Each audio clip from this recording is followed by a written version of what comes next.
dirinya. Itulah negeri Indonesia, negeri yang subur serta kaya raya. Seluruh harta kekayaan negara hanyalah untuk kemakmuran rakyatnya. Namun hatiku selalu bertanya-tanya, mengapa kehidupan tidak merata? Yang kaya makin kaya, yang miskin makin miskin. Yang kaya makin kaya, yang miskin makin miskin.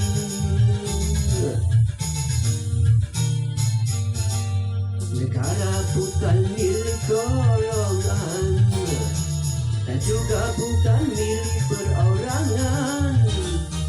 Dari itu jangan seenaknya memperkaya diri membabi buta.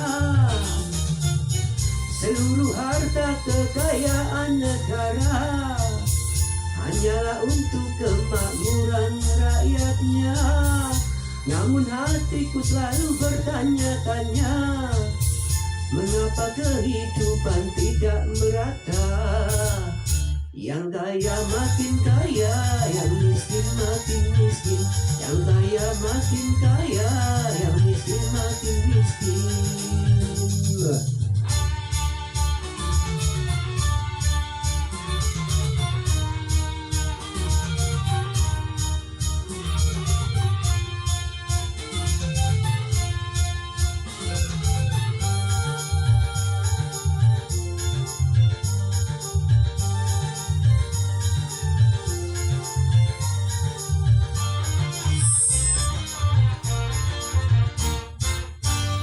Selama korupsi semakin menjadi-jadi, jangan diharapkan adanya pemerataan.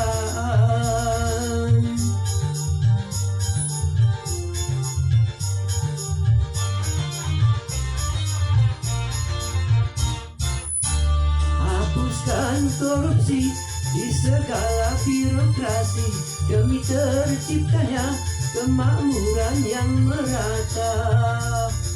Bukankah cita-cita bangsa mencapai negeri makmur sentosa?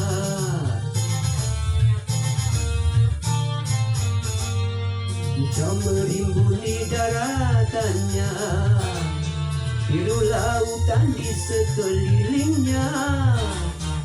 Itulah negeri Indonesia, negeri yang subur serta kaya raya. Seluruh harta kekayaan negara hanyalah untuk kemakmuran rakyatnya. Namun hatiku selalu bertanya-tanya, mengapa kehidupan tidak merata? Yang kaya makin kaya, yang miskin makin miskin. Yang kaya makin kaya, yang miskin makin miskin.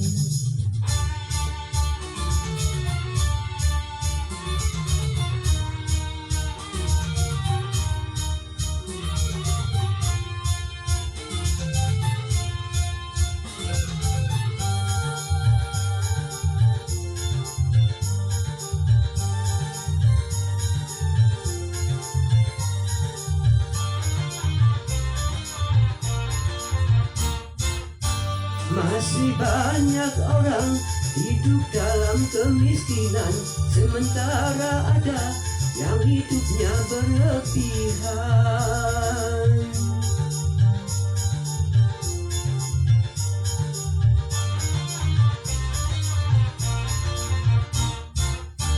Jangan dibiarkan adanya jurang pemisah yang makin menganga antara miskin dan kaya.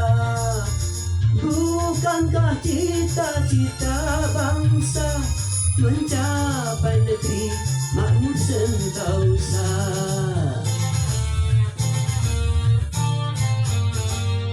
Negara bukan milik golongan, dan juga bukan milik perorangan.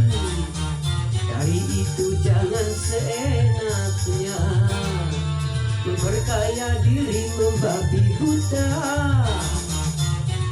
Seluruh harta kekayaan negara hanyalah untuk kemakmuran rakyatnya. Namun hatiku selalu bertanya-tanya, mengapa kehidupan tidak merata? Yang kaya makin kaya, yang miskin makin miskin. Yang kaya makin kaya, yang miskin makin miskin.